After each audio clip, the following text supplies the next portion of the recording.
नमो शिवाय।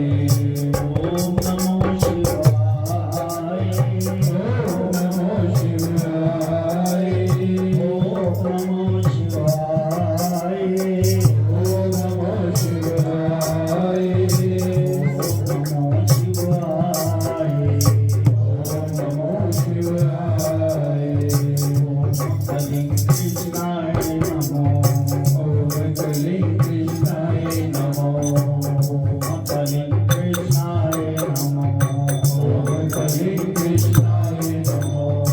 ओम कलिं कृष्णाय नमो। ओम कलिं कृष्णाय नमो। ओम नमो भगवते वासुदेवाय। ओम नमो भगवते वासुदेवाय। ओम नमो भगवते वासुदेवाय। ओम नमो भगवते वासुदेवाय। ओम नमो भगवते वासुदेवाय। ओम नमो भगवते वासुदेवाय। ओम नमो भगवते वासुदेवाय। ओम नमो भगवते वासुदेवाय। ओम नमो भगवते वासुदेवाय। ओम नमो भगवते वासुदेवाय। ओम नमो भगवते वासुदेवाय। ओम नमो भगवते वासुदेवाय। ओम नमो भगवते वासुदेवाय। ओम नमो भगवते वासुदेवाय। बोल सद्गुरु महाराज की जय। परम पूजनीय महात्मा ज्ञानगिरि महाराज की जय। बोल शंकर भगवान की जय। बोल सियापति रामचंद्र महाराज की जय। पवन सुत हनुमान की जय। बोल राधा कृष्ण भगवान की जय। बोल गीता माता की जय। गंगा जमुना सरस्वती माता की जय। सच्चियां जोता वाली माता की बड़ी सदा की जय। गुरु रूप शासन रचित। आप बड़े ही भाग्यशाली हो जो गुरु के चरणों में बैठकर श्रीमद् भगवत गीता जी का आनंद ले रहे थे। ये जितने भी जयकारे बोले गए हैं सद्गुरु महाराज जी का, उनके नाम का, भगवान शंकर जी का, राम जी का, कृष्ण जी का, गीता जी का, गंगा जमुना सरस्वती माता, वैष्णो देवी जी, ये अलग ना समझना, ये एक ही रूप है। भगवान एक है और अलग अलग रूप में अपनी ड्यूटी लेकर लोगों के कल्याण निमित्त अंश में अवतार लिया। अंश कहते कुछ डिग्री हो, किसी समूह जो है सबका, वो परम पिता परमात्मा निराकार महामाया समूह इसका। बल्कि ब्रह्मा विष्णु महेश भी तीन नहीं है, वो एक ही है। उसने अपने तीन अलग अलग स्वरूप प्रकट किए। भगवान एक करोड़ों रूपों में अलग अलग प्रकट हो सकते हैं। उनका प्रमाण उन्होंने द्वापर युग में भगवान कृष्ण के रूप में दिया है कि इतनी सखियों के साथ एक ही कृष्ण है। साक्षात्कार रूप में एक ही कृष्ण को साथ लेकर सबको, सभी उसके साथ रमण कर रहे हैं। सखियां राधा के साथ भी वही, रुक्मिणी के साथ भी वही, और सखियों के साथ भी वही। ये प्रत्यक्ष प्रमाण दिया है भगवान अपना। कहने का भाव कि इनको कभी अलग स्वरूप नहीं समझना, एक ही रूप समझना है, एक ही आकार रखना है। बोल शंकर भगवान की। सांख्य योग हमने पढ़ा, दूसरे अध्याय में सुना, सभी ने मिलके हमने सांख्य योग में एक खास बात जो बताई है, उसी को रिपीट करता हूं कि जिस्म और आत्मा ये किस भांति एक दूसरे के साथ हैं। जैसे एक इंसान आज वस्त्र कुछ पहना, कल उतार के दूसरा वस्त्र पहन लिया, ऐसे ही आत्मा जो है एक जिस्म उतार के दूसरा जिस्म धारण करती। आत्मा हमारी एक जिस्म छोड़ के दूसरा जिस्म अडॉप्ट करती है। वो कैसे? अपने आप तो नहीं करती, करता तो भगवान है, विधि तो भगवान की है, ईश्वर की। लेकिन हमारा जो बीच में फुरना है, अंत समय में जो फुरना होता है हमारा, कि हम ये चाहते हैं, हमारी ये ख्वाहिश है, उसी ख्वाहिश में मन फंसा होने के कारण हमें अगला वस्त्र धारण करना पड़ जाता है जब हमारे प्राण निकलते हैं।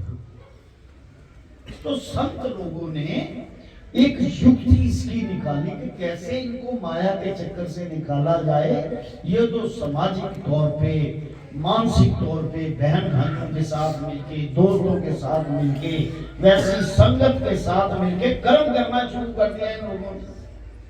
अब इन अंशों को कैसे इकट्ठा किया जाए? एक तो गुरु और ऋषि लोग अवतार लेते हैं अलग अलग स्वरूप में। वो जो स्वरूप है दिखाने मात्र का है ये भी निराकार मूर्तियां। गुरु महाराज जी ने एक बार कहा था, जो गुरु को साकार समझे वो नरक का भागी। गुरु निराकार होता है, यानी कि ईश्वर होता है। स्पष्ट शब्दों में बात कही, इसके पीछे कोई दो राय नहीं। हम हमारे दिमाग में ना फंसे तो अलग बात है। तो ये जब ऋषि मुनि आए, उन ऋषि मुनियों ने एक कुंडी निकाल दी, आओ आपको शब्द देते। शब्द की तो जरूरत ही नहीं है, शब्द तो वहां पर जाता ही नहीं। शब्द नहीं वहां पहुंचता जहां आत्मा पहुंचती है। जिस आत्म सत्ता में पहुंची है वहां शब्द नहीं जाता। तो शब्द का प्रयोजन क्या किया उन्होंने? क्योंकि अनहद वादा तो पहले ही बोल सतगुरुदेव महाराज की, परम पूजनीय महात्मा ज्ञानगिरी महाराज की। अनहद वादा तो पहले ही बज रहा, शब्द देने की जरूरत क्यों पड़ गई? कि हम वो बाजा भूल चुके हैं कैसे बजा है, बाजे की आवाज नहीं सुनाई देती। तो गुरु महाराज जी ने कहा कि जाओ तुमको पिछले कर्म माफ। वैसे तो उनके पास सभी चीज की पावर है, केवल कर्म माफ करने की नहीं, अनगिनत पावर है गुरु के पास। उनकी व्याख्या अगर की जाए तो बड़ी लंबी है, बहुत लंबी है। गुरु के पास रात को दिन और दिन को रात करने की पावर है। गुरु सब कुछ कर सकते हैं, गुरु अनहोनी को होनी कर सकते हैं। भगवान इंटरफेयर नहीं करते उसमें, क्योंकि इन्हीं को ही रूप दे रखा है अपना उन्होंने कि जाओ तुम संसार का कल्याण करो। वो जब शब्द देते हैं तो कहते इसको रट्टा मारता जाता है। कहते राम नाम क्या सच्चा है? या अगर कहते हैं राम नाम सत्य है, राम नाम सत्य है, अंत में बोलते जाते हैं जब कोई शरीर पार्थिव शरीर जाता है। तो शब्द देते हैं गुरु लोग कि इसको रटता जा रटता जा। उनका प्रयोजन यही होता कि अंत में अगर ये रटता रहेगा, भजन करता रहेगा, मैं इसकी महिमा बता रहा हूं कि कितनी महिमा है। रटता रहेगा, भजन करता रहेगा तो अंत समय में भगवान की तरफ ध्यान जाएगा जो इसका इष्ट है। अगर उसकी तरफ ध्यान चला गया तो उस तक पहुंच जाएगा। बोल शंकर भगवान। बस इतनी सी बात। बाकी जितने भी मंत्र हैं संसार के, सबको सुख देने वाले हैं, इसी संसार का सुख देने वाले हैं। मंत्रों से सुख मिलता है। ये जो भगवान शंकर जी का मंत्र है, आम गुरु महाराज जी बोलते हैं, और हमने शुरुआत की जो महामंत्र के बाद जो मंत्र की शुरुआत होती है, जैसे गुरु महाराज जी कहते थे ओम नमो शिवाय। ओम क्या है? हे परमपिता परमात्मा। नमो क्या है? मैं आपको नमस्कार करता हूं। शिव आए, शिव है सुख, मुझे सुख की प्राप्ति हो। ये मंत्र निरंतर बोलते जाओ, दुनिया का सुख मिलता जाएगा। अगर किसी का गुरु नहीं तो भगवान जगन्नाथ उसका गुरु है। जगन्नाथ कौन है? भगवान विष्णु। ओम नमो भगवते वासुदेवाय ऐसे बोलते गुरु महाराज जी ने शुरू किया है ये मंत्र कि सभी बोलो ओम नमो भगवते वासुदेवाय। हम नहीं किसी को मंत्र दे रहे, हमारा कोई प्रयोजन नहीं ऐसा, लेकिन गुरु की बात को तो आगे बढ़ाना है ना कोई। ओम नमो भगवते वासुदेवाय, उसका भजन करते रहो, आपको रोटी रोजी धन आर्थिक स्थिति सारी मजबूत होती जाएगी। लेकिन शर्त एक ही है कि मन का निश्चित मानसिकता को उसमें फंसा के फॉर्मेलिटी ना। जब जब फॉर्मेलिटी होगी वो कहेगा तू फॉर्मेलिटी करता है तो मैं करूंगा। एक बात, हम जाते थे गुरु महाराज जी के जो अंतिम पड़ाव था उनका यहाँ पर रहने का, तो सैर करने जाते थे सुबह उठ के। तो रास्ते में ना पति पत्नी झगड़ा करते थे, रोज दूसरे तीसरे दिन झगड़ा करते थे। मुंडा मांदी ग्राउंड में कोल उधर घर से हम आ रहे थे उधर, दोनों बाप बेटे, तो वो झगड़ रहे थे तीसरे दिन भी। तो झगड़ा करते करते संतों की तरफ ध्यान चला गया। अब रब जाने कौन था वो, क्या कौन। तो सभी कहते थे संत जी नमस्कार, संत जी राम राम, जय श्री राम। संत कहते आशीर्वाद। और मेरी एक बहुत ही बुरी आदत थी जो नहीं होनी चाहिए थी, कहते बात अपने पे जाए तो टोकनी नहीं चाहिए, कहनी चाहिए। पिताजी से मैं इस बात का तर्क जरूर करता था, हर चीज का, चाहे कोई भी हो। मैंने कहा जी आपने उन्हें आशीर्वाद तो दे दिया, पर वो तो गलत काम कर रहे हैं। शराब पी के पत्नी को मारता है, वो मारते मारते आपका ध्यान उसकी तरफ चला गया तो आपको राम राम बोल दिया। मैं कहा फिर मारेगा उसके बाद। तो आपने जो आशीर्वाद दिया क्या वो फलेगा? बात समझ लीजिए, इसको मजाक में मत लेना। बात को, ये करोड़ों की बात है जो मैं आपको समझा रहा हूँ, एक छोटी सी बात नहीं, इसका मूल्य है इस बात का। तो गुरु महाराज जी ने एक ही उत्तर दिया, अगर तो उसने दिल से मुझे किया है नमस्कार, फॉर्मेलिटी नहीं दी, तो उसे मेरा आशीर्वाद नहीं। अगर फॉर्मेलिटी की है उसके बाद फिर वही है, तो जैसा उसने मुझे माथा टेका वैसा मैंने आशीर्वाद दी। बोल शंकर भगवान की। गुरु भी उसकी बात सुनते हैं जो दिल से बात करता है।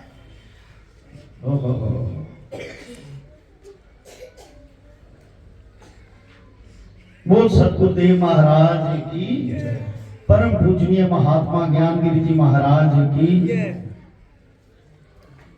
एक दो लाइन बोलने को मन कर रहा है, वैसे तो आज कोई मन नहीं था बोलने का, कथा ही चलती रहती क्योंकि बहुत समा हो रहा है।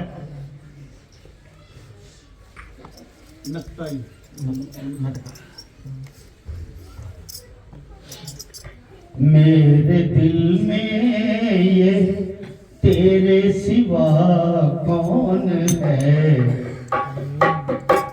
मेरे दिल में ये तेरे सिवा कौन है, मेरे दिल में ये तेरे सिवा कौन है, तू नहीं है तो तेरी जगह कौन है, मेरे दिल में ये तेरे सिवा कौन है, तू नहीं है तो तेरी जगह कौन है, मेरे दिल में तेरे सिवा कौन है, तू नहीं है तो तेरी जगह कौन है। क्या कहूँ दीन दुनिया से दिल उठ गया, क्या कहूँ दीन दुनिया से दिल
मन किया था अभी पूरा कल परसों देखेंगे, ट्रैक्टर तो हमने खरीदे इसकी।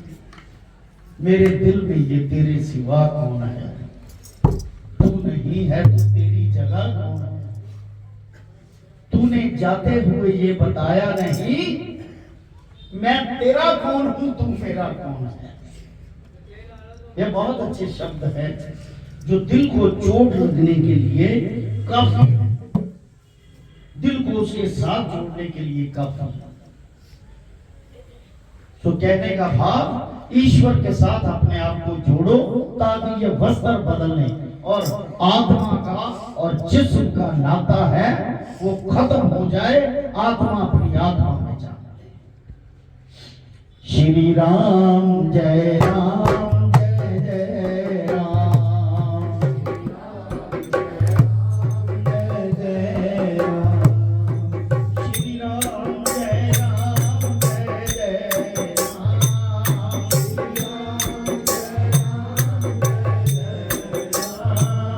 श्री राम जय राम जय जय राम, श्री राम जय राम जय जय राम। गुरुदेव महाराज जी। आइए दूसरे अध्याय का महात्म। नारायणोवाच। नारायण जी कहते हैं लक्ष्मी तू श्रवण कर, दक्षिण देश में एक पूर्ण नाम का नगर था। वहां देव सुशर्मा बड़ा धन पात्र रहता था, पैसे वाला था। वह साधु सेवा करता था। एक दिन साधु को कहने लगा, हे संत जी मुझको नारायण जी के जानने का ज्ञान उपदेश दीजिए। विनय करी, हे संत जी मुझे कृपा कर श्री नारायण जी के पाने का ज्ञान उपदेश कर, जिससे मेरे जीवन का कल्याण और मुक्ति हो। तब बाल ब्रह्मचारी ने कहा, मैं तुझे गीता जी के दूसरे अध्याय का पाठ सुनाता हूं। वो गीता माता की दूसरे अध्याय का पाठ, उसके सुनने से कल्याण होगा। तब देव सुशर्मा ने कहा, श्री गीता जी के दूसरे अध्याय के सुनने से क्या आगे भी कोई मुक्त हुआ? तब बाल ब्रह्मचारी ने कहा, मैं तुझे एक पुरातन कथा सुनाता हूं। अगर हम इसे सत्य सत्य मानते हैं तो इससे रिजल्ट निकलता है बहुत। हर बार किसी ने कहा कि हाँ इसके सुनने से कल्याण हुआ, इसका मतलब शक करने वाले पहले ही बहुत हो संसार में कि क्या इससे मुक्ति होती है, क्या ये सच्ची बातें हैं। पहले भी लोग ऐसे बोले वाले थे, शक करने वाले लोग थे, शंका में थे। कहते हाँ हुआ। मैं तुम्हें एक पुरानी कथा सुनाता हूँ, सुन। एक हयाली वन में बकरियां चराता था और वहां मैं भजन किया करता था। एक दिन रात को हयाली बकरियां लेकर घर को चला। मार्ग में एक सिंह बैठा था, शेर बैठा था। एक बकरी सबसे आगे चली जाती थी, उसको देखकर सिंह भाग गए। शेर डर के भाग गया बकरी को देख। तब वह हयाली ये अचरज देखकर बड़ा चकित हुआ और मैं भी वहां खड़ा हुआ। चरवाहे ने मुझे देखकर कहा, मैंने यह आश्चर्य देखा कि बकरी को देखकर सिंह डर के भाग गया। तुम सब त्रिकाल के हो, ये वृतांत मुझे कहो कि ये क्या चरित्र है। कोई भी संत जिसके आगे 108 लिखा हुआ है वो त्रिकाल दृष्टि होता है, चाहे वो बताए या ना बताए, चाहे वो दुनिया में माया की दुनिया में अपने आप भी वैसे जीवन व्यतीत करे, लेकिन होता है। उसको कोई अच्छा करे तो तू भी ठीक है, बुरा कहे तू भी कहना धन्यवाद देना। मतलब उसको किसी कहेगा इज्जत की मान बढ़ोतरी नहीं और बेइज्जती का कोई उसको अपमान। यह बकरी पिछले जन्म में डायन थी, जाति इसकी सुंदर थी। जब इसका भर्ता मर गया, भर्ता कहते पति को मर गया, तब बड़ी सैन हो गई। जिस सुंदर लड़के को देखती उसको खा लेती। और सिंह पिछले जन्म में फंदक था, वह पक्षी पकड़ने बाहर गया और डैन बनकर वन को गई थी। वहां डैन ने उस बंदक को खा लिया। अब वही बंदक शेर सिंह बन गया और वह डैन में बकरी बन गई। इस जन्म में सिंह को पिछले जन्म की खबर है। इसलिए बकरी को देखकर सीखने जाना कि अब मुझे ये खाने आती है। तब अयाली ने कहा, मैं पिछले जन्म में कौन था? ब्रह्मचारी ने कहा, तू पिछले जन्म में चंडाल था। तब अयाली ने कहा, हे ब्रह्मचारी जी, कोई ऐसा उपाय भी है जिससे हम तीनों ही इस अदम दही से छूटे? तब ब्रह्मचारी ने कहा, हम तुम्हारे तीनों का उद्धार करते हैं। एक वार्ता मेरे से सुनो। पर्वत की कंदरा में एक शिला थी। वो शंकर भगवान की जय। पर्वत की कंदरा, कंदरा कहते हैं गुफा को, उसमें एक शिला था, पत्थर, जिस पर गीता जी का दूसरा अध्याय लिखा हुआ। श्रीमद् भगवत गीता जी का दूसरा अध्याय। मैंने उन अक्षरों को उस शिला पर देखा था। ये पहले ना पत्थरों पे सारा लिखा होता था, उसके बाद भोजपत्र आए थे। भोजपत्र किसी वृक्ष से उतार के उस पर लिखते थे। आजकल भोजपत्र मिलते ही नहीं, मिलते हैं तो वो फटे हुए बीच में होते हैं। मैंने उन अक्षरों को शिला पर देखा था। अब मैं तुम्हारे को मन, वचन और कर्म से सुनाता हूं, तुम श्रवण करो। तब ब्रह्मचारी ने गीता के अक्षर सुनाए। तब तत्काल ही आकाश से विमान आए। उन सबों को विमान पर चढ़ाकर वैकुंठ लोक को ले गए। अदम देह से छूटकर देवदेव भाई और देव सुशर्मा भी गीता ज्ञान को सुनकर मुक्त हुआ। देवदेव अगर वैकुंठ को गया। तब श्री नारायण जी ने कहा, हे लक्ष्मी जी, जो मनुष्य गीता जी के ज्ञान को पढ़े सुने, आप क्या कर रहे हैं? पढ़ रहे हो, सुन रहे हो। जो पढ़े सुने, जिसका फल क्या वर्णन करें? श्री गीता जी के श्रवण तथा दर्शन करने से ही, गीता जी के दर्शन करने से ही जीव मुक्ति को प्राप्त होती है। पर कुड्डी को जगह फंसी के दिल से दर्शन, मानसिकता से दर्शन, तब जाके बात प्रकट होगी। और पाठ का फल तो और अधिक है। इति